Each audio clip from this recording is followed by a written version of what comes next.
Anscombe. You, Hey, Hope. Hey, everyone. hi, you're here with Wendy T and Hope Skibitsky.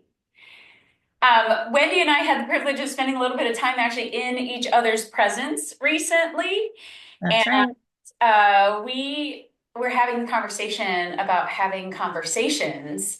Uh, Yes, because during our travels, I was telling Hope, which, by the way, happy anniversary. Yay, 1 year. Woo. So I was telling Hope while I was traveling to meet you where you were, I was seated next to somebody that was quite funny, and so we got to chitty chatting on the plane because I make no I don't know the definition of stranger. So he was telling me that he lives in Pick a Place and that he had been around my area for some work things where he also like added on a few days of fun. And I said, "Oh, what do you do for work?" And he said, "Oh, I thought you were going to ask me what I do for fun." And I was like, "Oh, failure, right? Like why do I default to like what do you do?" Because I spend a lot of time doing work kind of things. And so that's where my brain kind of like hardwires. And so, and then we got to spend some time together. We talked about a lot of things, but then we get in a group setting and what do we talk about? Right. That's right. Yes.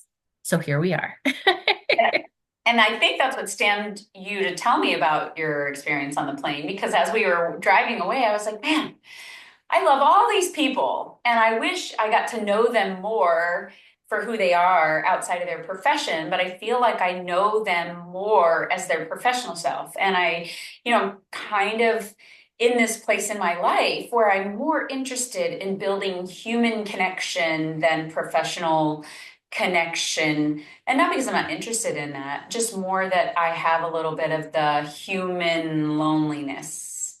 And so I'm looking to build that connectivity. hmm Yeah. And so you and I often talk about everything under the sun. So, like, is that something that happens kind of organically in other circles when we're in a group environment? Because not everybody's spilling their digestive issues out at the dinner table. Don't talk about me in front of everybody. No, no, yeah, it's true. I think one of the things that we often try to do as humans, I'm guessing, I hope, is that we try to default to commonality. And oftentimes in the circles that we're in, the common thing is our work, what we do for work, our profession.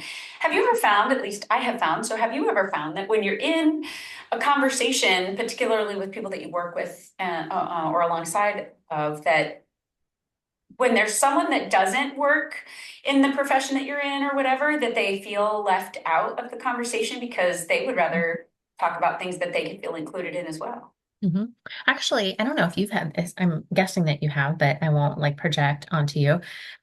As a girl in predominantly male career fields, like I started my career as an engineer. I was the only girl. I was the only girl. I was the only girl. And so in social gatherings, I sort of got like moved over to where the spouses were, where the guys are out like barbecuing or smoking cigars and drinking whiskey. And so then I'm sitting with the spouses and I felt like I'm not raising toddlers and I don't know anything about, like, I promise you, you don't want me in a kitchen. So we'll all starve.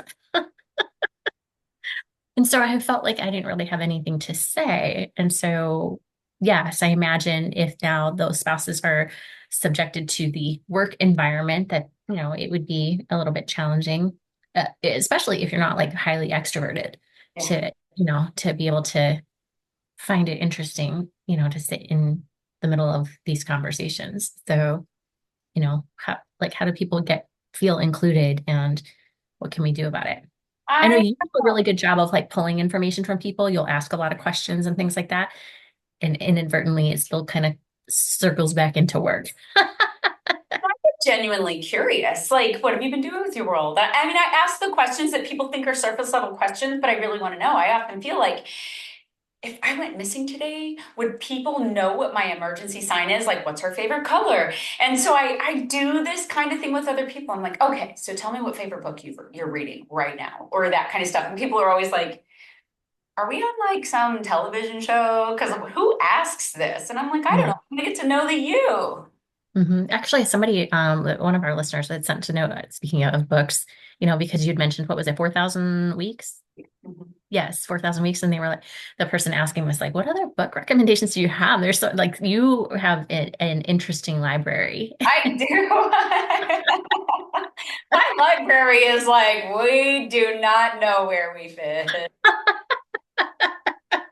It's so true. Also, I think you could be like the, new star of Dexter. I am never going to walk away from a good, like, murder mystery or crime scene show. Mhm. So what, okay. So since I've been traveling, I had break from totally off topic, but since I've been traveling, I got an alert on my phone about somebody at my door. And I mean, like I get packages like on the daily, but I tried to make sure that I didn't have anything being delivered while I was away. And what was interesting about this alert was it just refused to go away. And so I pulled it up, and this person had been standing there for like almost a full minute, kind of looking around, looking around, looking around, looking at the camera a few times, looking around, enough for me to feel like this doesn't seem normal. Yeah. So I took a snapshot of the security footage and I sent it to my neighbors and I said, "Hey, do we know who this is?" So I sent it to the both of them, the husband and wife.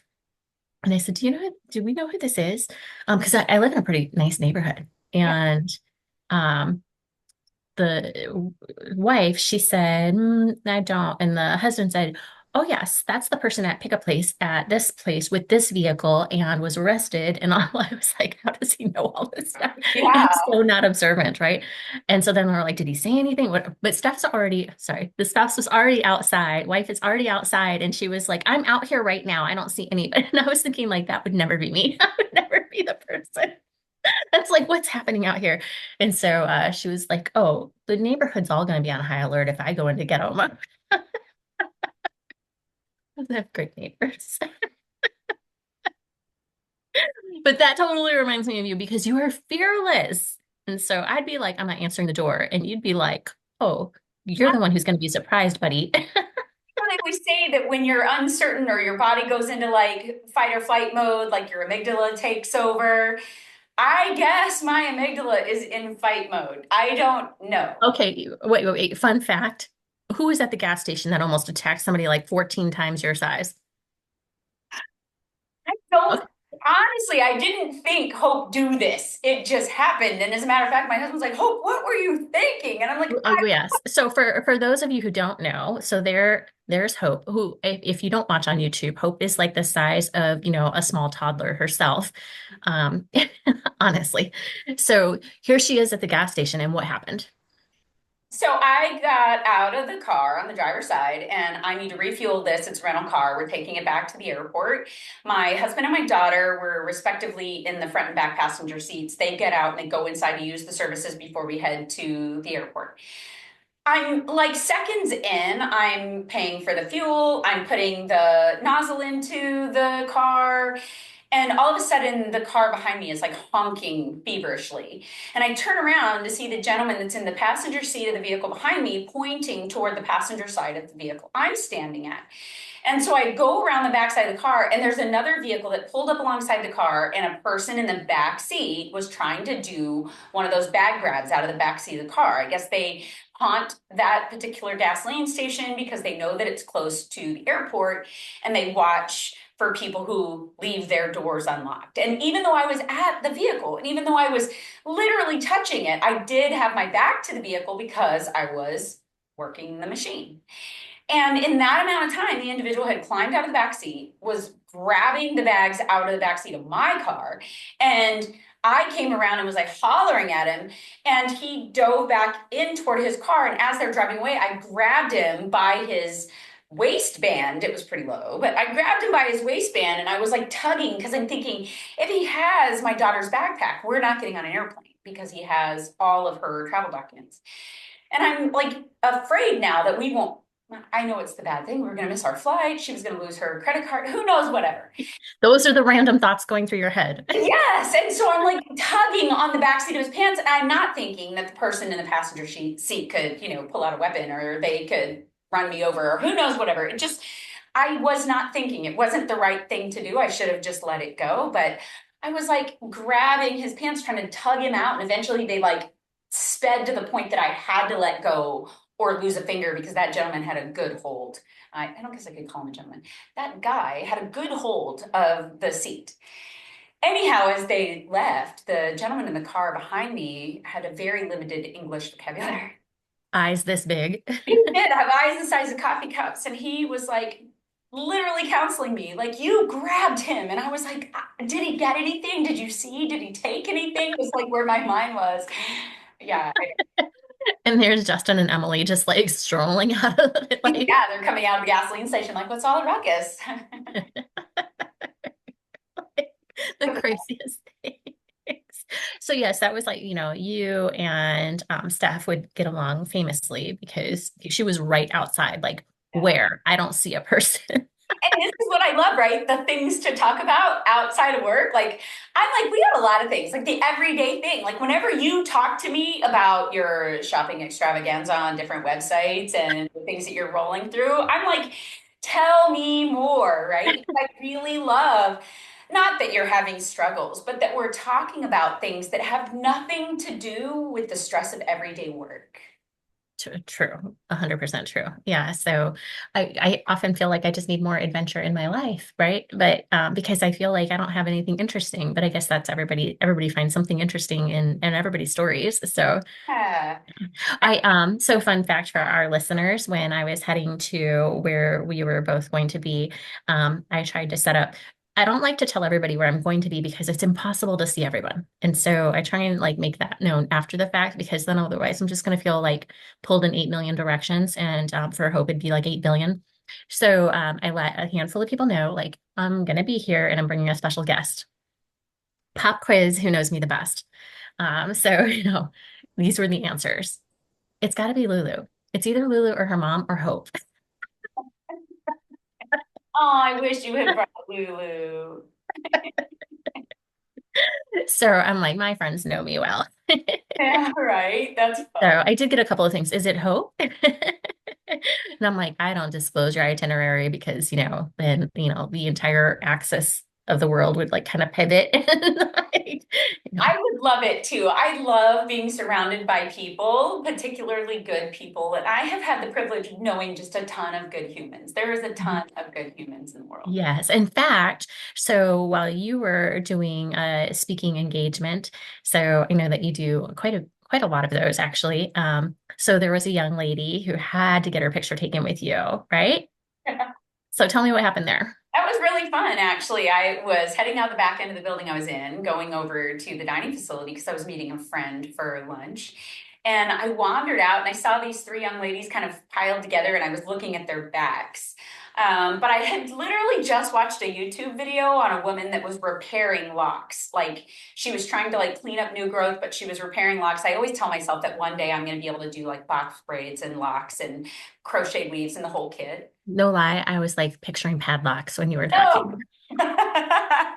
No, no, I was watching, I love to watch hair videos, and one day I will be able to do ethnic hair. It will be my thing. But anyways, I was just watching a video on how a woman was repairing a lock that got too thin in the middle. And so these three ladies each had different versions of locks. And so I'm like kind of like walking up, like scoping their hair out, thinking, I wonder if I could. And one of them turns around and she was a baby airman when I met her at Travis. I mean, she was brand new. And now she is a senior master sergeant and was there for Mm, the Senior mm-mm. Rescue Academy. And I haven't hugged her neck probably since she was a staff sergeant, which is usually for those who are not military, anywhere between 4 and 7 years in the military. So it's been a minute or three. That's Um, right. it was good. It was good to see her face and hug her neck. I love a good hug. Kaiser Permanente say hugs are the best medicine. It was good. That's right. I agree. Yeah. In fact, I had to answer a question for there's like this work appreciation something or another, and so they wanted to do trivia, you know, and so they were like, "What wrestler name would you have?" And I said, "Hug or not."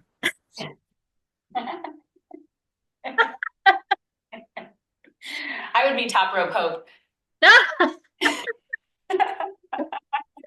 This is what dinner should have focused on. But in the madness of all the other chaos in the world, like just being lighthearted and fun and talking about things outside of all the things that are weighing on us can be really good for our souls. And so kind of like help us be more connected on a, if I'm the social engineer of the day, just be more connected on a human level. Yes. So, Like yeah, work, even if it's use stress instead of distress. Work can come with a lot of stress, like the challenge of meeting the expectation of the customer, meeting the expectation of the boss, meeting your own personal expectation, the drive to do more, the want to meet the next goal line, the creating a new goal line because you met the other one and you're not satisfied.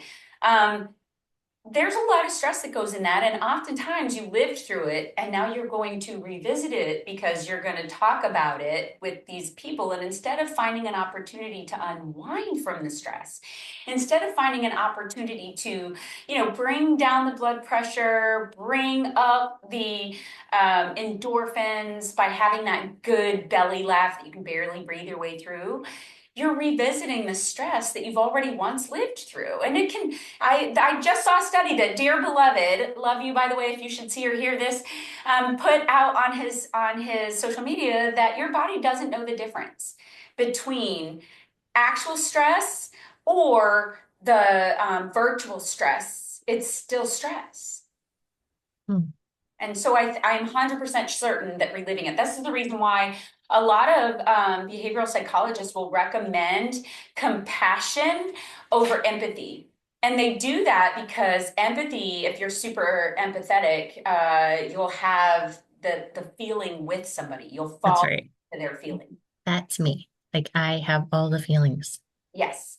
Yes. And so this is where people, often lightheartedly refer to themselves as an empath because they're going to take on someone else's feeling or emotion or those kinds of things. And so, it can be wearing. And I'm sorry, honey, I love you to death, but I know it's wearing on you when I bring the stress that I've already lived through, but I just need to get it out and bring it all to you. And I'm like, here's my trash bag full of garbage. Can you help me sort through it? You don't get any gloves. It's reciprocated by at least times 10. And so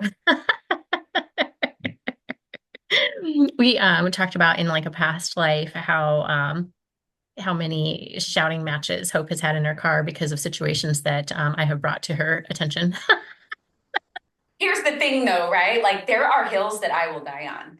And so on more than one occasion, I have probably put myself in a position that could have been precarious, but I feel like I still could have argued my way out of it based on, comparing a tit for tat.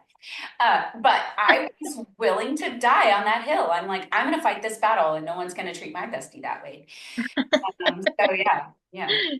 Yes, so yes, you're gonna hang on to that waistband for as long as possible. So for our listeners who feel like I'm stuck in that mire, I'm here with you, right? Like I'm just stuck in that mire of, I default to thinking like I think because I feel like I need to be productive. I'm not sure. I'm not, like somewhere in my childhood, I, was abused by a spin instructor or something. I'm not sure. So, Yeah. so I feel like this need to kind of just be productive. And so I think about work a lot. And so if that's not you, please send me your tips. But if it is, how can I chip away at redirecting my attention? And I think if I could be better at it, I think that would be more restful for me. It's true. It's true. So I have been trying to focus on things that bring me joy because there are a lot of things that bring me stress. And I don't know if it's because I'm an easily stressed person. I didn't think that was true. Or if it's just because there is more stress than joy at present. I'm not certain. But what I've been trying to do, and I did this while we were speaking, was okay, be deliberate. Deliver something that is easy to share. It makes you feel light. So we talked about yoga. We talked about the fact that I just got one of those acupressure mats, which I'm really, really enjoying. I've been trying to make sure that I get to bed at a decent time, that I spend at least 20 minutes on my acupressure mat with a little bit of meditation music as I try to reflect on the good things so that I can go to bed with like a light heart and a low heart rate. And so I have found some benefit in A that. low heart rate, I know I girl. haven't. Who are we kidding? Her, she's almost at corpse level. It's true. I know it's true. This is the reason why I'm sorry, Sarah, for interrupting your retirement. I pass out when I get to altitude because my blood just, my heart can't keep up. Hmm. Yeah. So, but the mat sounds interesting. So, like, how did you discover this? So I was kind of, I found this different search engine because we tend to get really stuck in our own search engines. I found an AI search engine that's been really helpful where it will help me look a little deeper, try a little harder. And I was just like, help me find some things that will allow me to de-stress. And it started bringing up like actually holistic medicine options like acupressure, acupuncture. And I was like, what are some home acupressure options? And so that's how I came up with this acupressure mat. And there are some knockoffs of it. You know how I feel about a knockoff.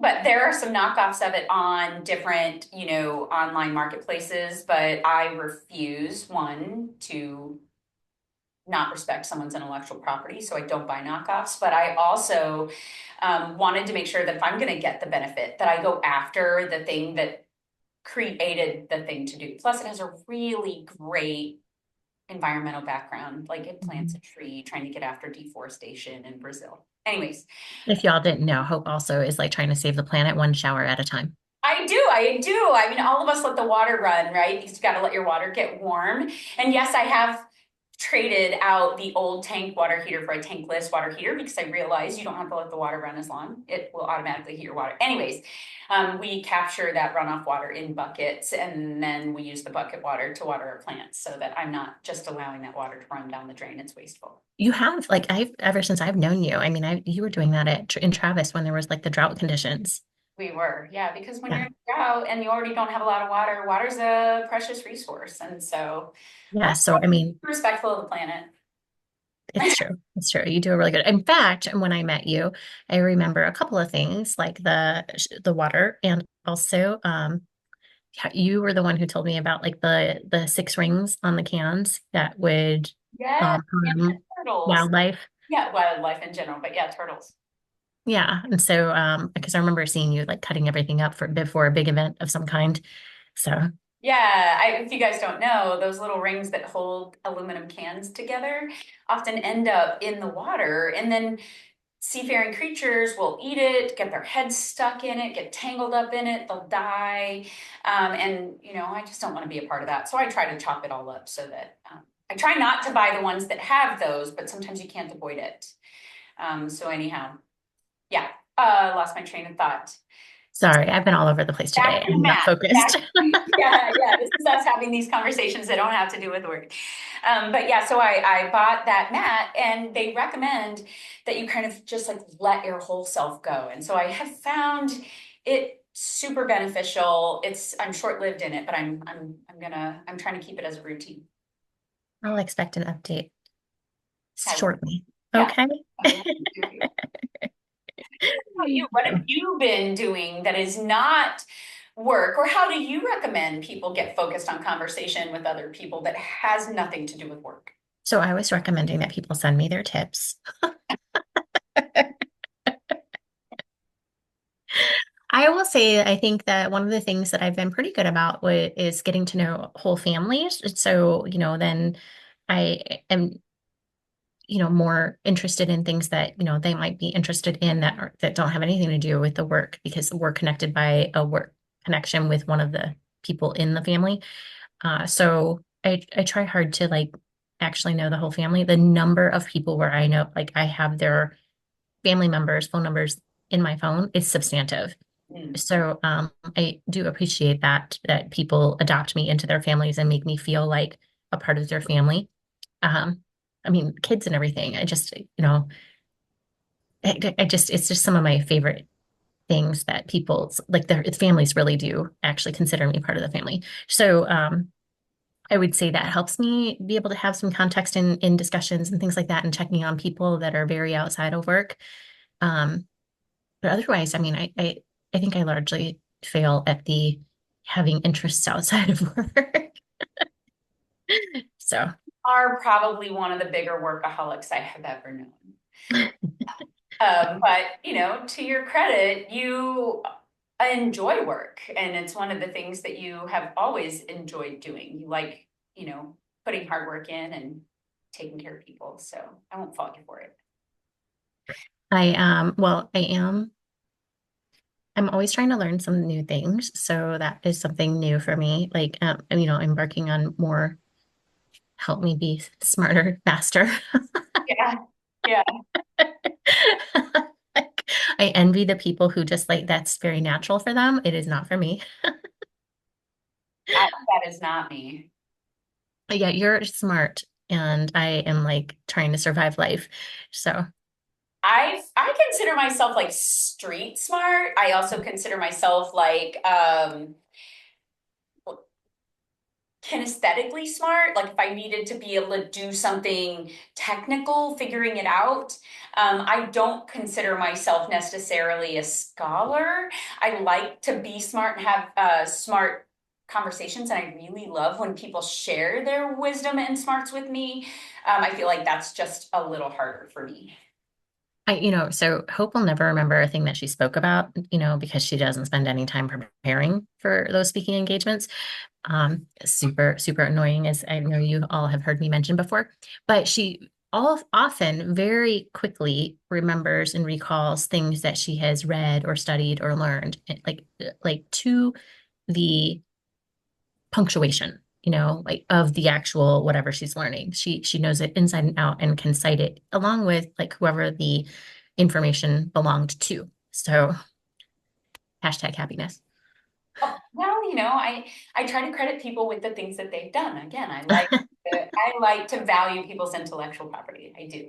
Yes, you do. You do. So, I do enjoy learning things. Like, I think I'm fascinated by other people in general, for things that I feel like they're good at and I'm not good at. I could like sit there and watch and listen, observe all the things for hours just because I just find it so interesting, when it's areas that I'm not really strong in. I am super fascinated by people's capabilities, which seems like it's like everybody. One of my favorite things to do is makeup, play with makeup. I don't wear like foundation and do contouring and all that kind of stuff. One, I'm lazy. Two, it's expensive and I'm cheap. But three, I really think that it exacerbates the lines and things on my face. So I just don't do any of that. But I love to watch it. And so there's several people that I do watch, like on social media, whenever I've got like a minute at the airport or who knows whatever. And so there's this woman, and for some reason her name is escaping me, but she does this thing called like makeup and murder.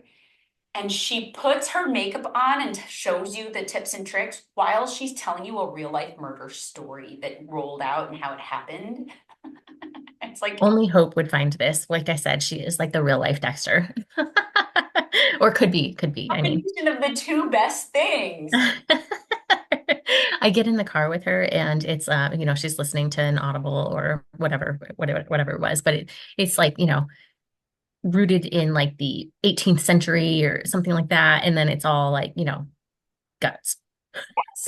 It's really good. I love historical fiction, right? But I also really love murder mysteries that are set back in history, but predominantly during the British peerage, like uh, middle 1800s to early 1900s. And there's this whole series that was made off of. So Jane Austen's sister Cassandra, when Jane Austen died, all of her journals went to her sister Cassandra, and her sister Cassandra um, allowed an author to write a series of murder mystery books as though Jane was the person solving the murder mystery. And they set a lot of the activities and events and times around the facts that they found in her journals or her diaries. And so it's kind of a historical fiction because it's based on Jane's history truth, but it's tied into this whole murder mystery series that didn't really All happen. of the fiction. So that's what I get in the car and I was like, what are we listening to?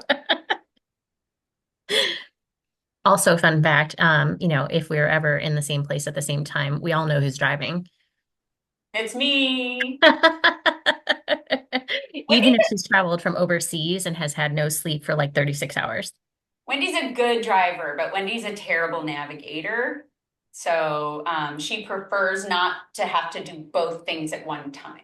So She makes a really good navigator on my GPS when I'm driving. So Well, you know what? Because the GPS isn't really made for somebody like me. I need to know earlier, and I need it more clear when you say slightly to the right, which slightly to the right, because I see three coming up and I don't understand which one I'm supposed to be taking. And when it tells me to go left, even where when I'm in the parking garage and I'm like looking over the edge of the cliff, I might actually go left because it just told me to. I need Siri to stop saying, in 1,000 feet, turn right. No, no, no. You know, you can tell me where every gasoline station and McDonald's is on my map. So how about you say, at the next McDonald's, turn right? That would make so much sense to me. Yes, I agree. So if GPS could just, Wendy proof their navigation aids for me, then I would drive more, Yeah. possibly. I think it's fine as it is. So I don't want to see you on the road any more than you are already. But one of the things I'm doing right now is I'm actually reading a book by David Lieberman called Mind Reader, I think. And he like is a PhD and has done all this research with and for the FBI to teach you how to like watch what people are doing and how they're behaving and their speak and the way that they pattern sentences and all of that to kind of determine if what they're telling you is legit. And I'm finding it really interesting. If only I had that book handy, a few decades ago. Right. We'll save that for another day.